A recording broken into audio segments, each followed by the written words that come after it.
All right, we're gonna bring it back to entertainment once more. My boys. And then, well, as you know, on our channel, we love to support Indian celebrities, as it seems.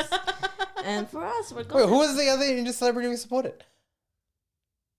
Oh, what? What do you mean? Vivek Twitch. He's not a celebrity yet. Hey, we need to have a Vivek. We need to have a writers meeting after this. We haven't had a Vivek We've chat. missed an episode on Vivek We Watch. missed 2 episodes of Vivek Watch. Anyway, yep. All right. Well, we're going to be heading towards one of the most famous American Indian comedians, Hasan Minhaj. Recently, he did an interview with New Yorker, and it's come to light that he admits to making up certain stories for some of his stand-up acts. Not surprised. Yeah. What's the problem here? Okay. It depends on what I'm sure you're going to get into it. Yes. It depends on what story, because I'll say this as a casual fan, the storytelling that he does and the production like that supports that is You'd want it to be real, eh? For his style. Yeah, you want it to be real, but also I think it's definitely there's definitely representation that plays a factor in it, because you're just like, yeah, like Yes, saying you relate. saying real stories that we relate to, and that are dynamics of family and culture and whatever it is, right? So I want to believe that it's true. I'm not surprised that some components have been embellished. That's showbiz. It's show business, What did he baby. say exactly? Okay. Just that? Like, did he give any more elaboration on it? Okay. So there are 2 particular stories that he admits have been fabricated in some way. So, for example, in his recent stand-up special, which was pretty amazing. It was really good. Yeah. It's the anthrax powder story Do you about remember that? that reportedly fell on his daughter. Yeah. So the truth is that his daughter was never hospitalized or never had powder fall onto her. Yeah. But the element of truth to it was once Minaj was separately mailed once an envelope of white powder. Yeah. And he said to his wife, "Oh shit, what if this was anthrax?" Yeah.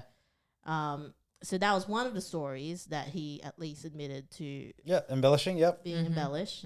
And the other story is the Brother Eric story about the man who infiltrated his father's mosque. Oh, yeah. And he was like a really buff guy. Yeah. Oh, yeah. I remember that. So, and then that led to the whole story about the apparent story that Minaj was pushed onto the hood of a police car. And being That was fake too? So apparently, yes, that part was fabricated, and it was based on his youth of playing pickup basketball. Yeah. And he used to be playing with other Muslim kids and middle-aged guys who Minaj and his friends thought would be officers. And there was one time one of the middle-aged guys like pushed him down during one of the games. So look, Fake news, like, It's- big deal. like there's based on. Yes. That's what I think that is, Yes. right? It's a based on a story. Yeah. Yes. And it's if I'm listening to that and I'm thinking that there's punchlines, right? But Yes. there's the intention behind what that's actually trying to say. Yes. So I imagine he's trying to do, like, he's making a point, because in these particular instances, right, it's like there's the daughter, so the family component. It's like, oh my God, what would you do for your child, right? And then the one about being thrown on the car is that touches like a cultural, societal nerve, right? Where it's Yes. just the with racial profiling. yes, and all. yes. So To me, how is stand-up comedy any different to any other medium where you are making elements up and fabricating a little bit up? Yes. I will say, the good thing you said the examples, right? Because I do remember the totality of the story. Yeah. And I like the first one almost just as much, because it told... yeah, no, that was great. Homecoming King, right? Yes. So his way of storytelling, the reason I remember Homecoming King, because it's about his wife, right? Like, And family. And family. But what I mean is, it's that real element that I remember. I don't remember the punchline specifically in it, right? details. Yeah. So the 2 parts that he embellished were punchline bits of it. They were not the major narrative. Yeah. They were on the way. If one of the elements that he embellished was that like his wife as like a whole concept. Like he doesn't have. Oh, he's getting. You know what I mean? Like a big component of it. Like trying to make a baby story. If that's fake, then then you'd be the thing. But like the other thing is, if you're a stand-up comedian that all you do is maybe like Joe Coy or whatever, like the Philippine guy, where his style is real just punchline after punchline, right? It's not a very narrative arc. There is, but it's not just to that level, right? His family, culture. Yeah. Then you can make stuff up left, right, and center. Why would you care? Because you're there for that little injection. Yeah, it's the different. It's the different styles, standards. Right? It's the different standards being held, because I think it's just the way that it's performed. It feels like a genuine like conversation, right? Because then you're going into the realms of, if we bring it back home locally, like who's the great storytellers in comedy? Like I'd put Will Anderson up there. I'd put Hannah Gadsby, which is actually like Hannah Gadsby is based on real traumatic stories, right? Yes. And trying to make light of that situation. Like, people just want it to be. Thank you, Chance. People just want everything to be real, because I think they just feel so unrealistic, that invested into the story. Because that is stand up in a nutshell. I mean, sure, like the crucial element, of course, is like the humor, getting laughs, but the basis of it is storytelling. Is storytelling, being able to spin a yarn to capture your audience's attention for the hour that you usually have them, which is what Minaj, he has commented and like defended in terms of how he does his comedy. So he said, "Every story in my style is built around a seed of truth. My comedy is 70% emotional truth. This happened, and then 30% hyperbole, exaggeration, and fiction.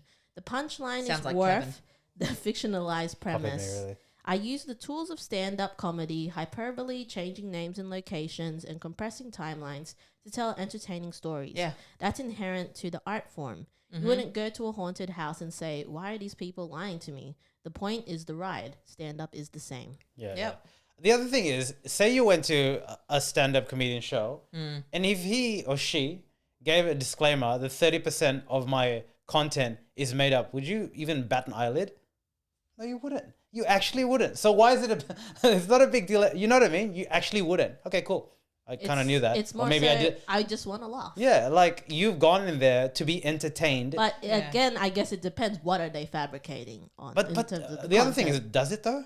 Do you think, Kat, because we went and saw John Mulaney earlier this year. Can Yes. you believe that was only this year? And, Yes. And that show is famously all real because... All real? All real. because of when he went to rehab. Because when he went to rehab and he was on drugs, but he's like, you literally can't... I remember I was watching an interview and he said something on the lines of, you can't make this up. Like, why would I lie about it? You can't make it up. Do you think there must be some underlying tone there where it's... it does feel there's like a bit of like, it's not even misinformation or like fake news, right? But it's this thing of people wanting everything to be true or like receiving it in the first instance, not fact checking things. Again, to your point as well, stand-up comedy is an art form. There is creative license. There is storytelling. There is knowing your audience and knowing what's going to actually elicit the response that you want, which is usually laughter, sympathy, whatever, right? Information, yeah. Because they're deliberately curating to deliver a particular story to their audience. So of course there's going to be some creative liberties. It's like some weird kind of, again, parasocial nature where people just think that, celebrities are just the way that they are and how they project themselves. So it's like, why would they be any different? It's like, come on, guys. Like, there's so many celebrities that we've even talked about now, where they're projecting this image, yet it's not. They're performers. Yeah, they're performing. If you went to a stand-up comedy show, and the comedian, he or she, started off,